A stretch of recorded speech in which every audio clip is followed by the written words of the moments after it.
Welcome to Book Reviews, where we explore the best books across every genre. I'm Joanna McCann. I'm joined as always by Gerald LeBlanc. Don't forget to grab your free copy of the audiobook using the link in the description below. Let's get started.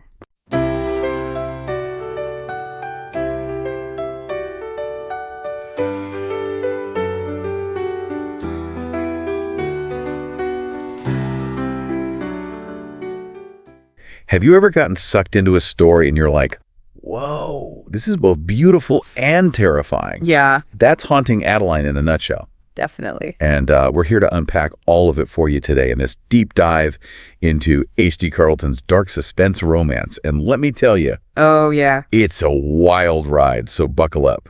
It's not your typical romance, that's for sure. Not at all. The suspense, it keeps you on the edge of your seat the whole time, but it's that emotional Yes. complexity that really sets this one apart. Okay, so Yeah. Adeline Wright, our main character. Right. She's a successful writer, loves horror, Yeah. which is interesting considering what happens next.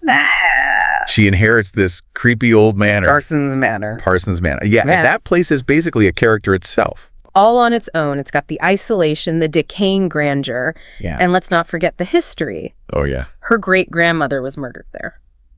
Like what? Yeah, so you have to wonder, is Adeline's love of all things macabre going to lead her down a dangerous path? Especially with a stalker thrown in the mix. Oh, yeah. Okay, so let's talk about Zaid. Okay. He's this brutal vigilante. He's taking down human traffickers, but he's fixated on Adeline. Right. So how are we supposed to feel about this guy? Talk about a confusing love interest. Right. Well, that's the thing about Zaid. He embodies this duality that makes you question everything you think you know about good and bad and right and wrong. Right. I mean, the guy is capable of incredible violence, but Yeah. he's rescuing these victims from these horrific situations.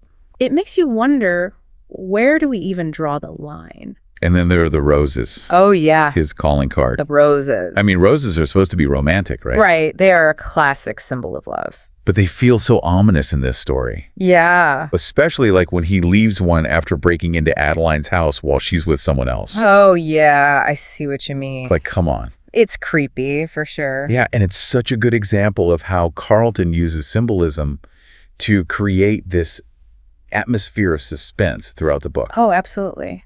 They're beautiful, Yeah. yes, but they're also this constant reminder Yeah. that he's always there, watching. Like is always in control. Right. Yeah. And that speaks to the bigger theme of obsession that runs throughout the whole novel. Right. And the crazy thing is a part of her is drawn to that danger, you know? Oh, totally. Like, remember that scene where she finds him in her closet? Oh, yeah. Terrifying, right? So creepy. But there's this underlying sense of, like, Yes. excitement. Yes. And that's where Adeline's own fascination with horror comes into play. Oh, for sure. She's drawn to that darkness, even though it scares her, Yeah. because she recognizes something of herself in Zaid. Oh, interesting. It's like an acknowledgement of the darkness that we all have inside. Okay, so we've got this intense attraction, Yeah. but can we even call it love? That's the question, isn't it? Right. With someone like Zaid. Because he operates in this gray area. Yes. Morally speaking, Right. you're constantly questioning your own perceptions. Are we rooting for this guy or are we not? Exactly. And that's one of the things I think Carlton does so well. Exploring this idea that love can exist in the darkest corners, Yeah. even if it's twisted and unhealthy. For sure. Yeah. Yeah. And it's not just the romance side of things that's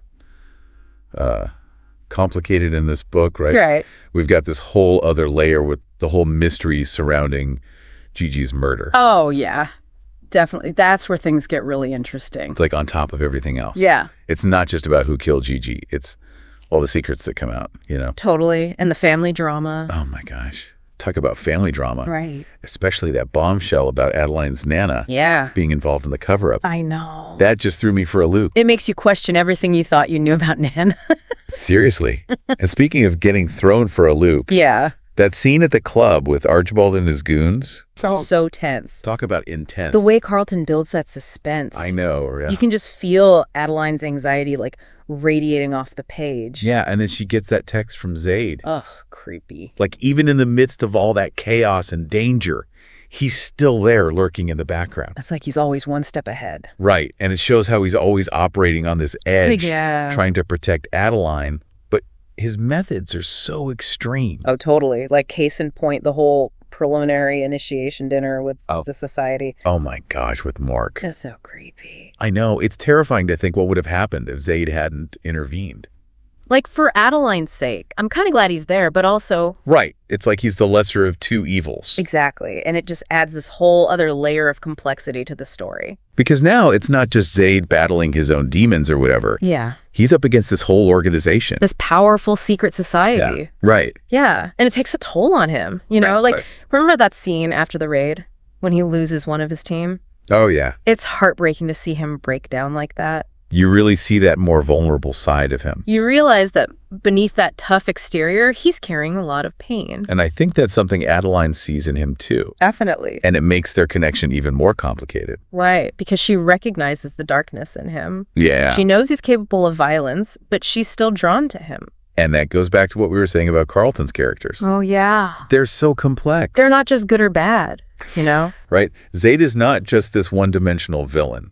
Exactly. He's capable of great love and loyalty, even if he expresses it in really messed up ways. Yeah. It's like he's trying to protect Adeline by controlling her. Yeah, which is not okay. Not at all. But you can kind of understand where he's coming from. I mean, given his line of work and his past traumas, right. He's a damaged soul trying to do good in this really messed up world. And Adeline's drawn to that. But she's also searching for her own light. It's like this constant push and pull between the light and darkness. And that's what makes their relationship so compelling. Absolutely.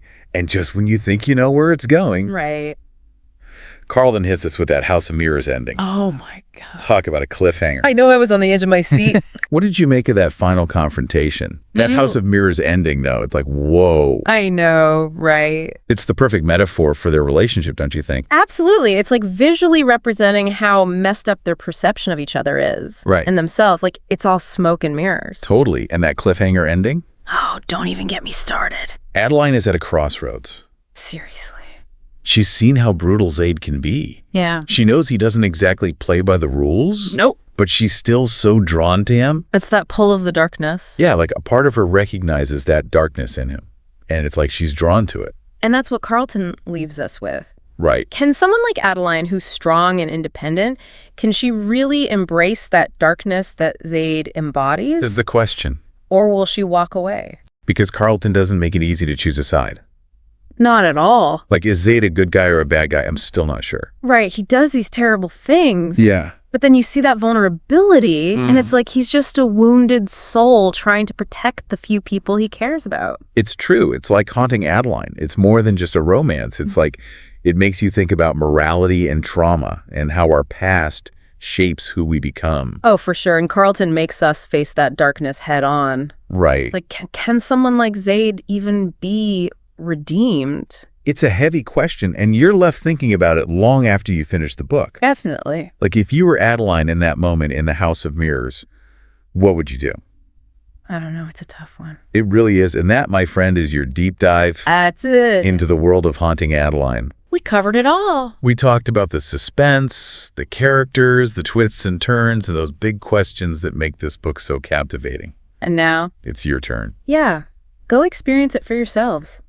Go uncover the secrets of Parsons Manor and let us know what you think, because we need to know. Definitely let's chat. Until next time. And that's our summary for today. We hope you enjoyed it. Don't forget to grab your free copy of the audiobook using the link in the description below. See you next time.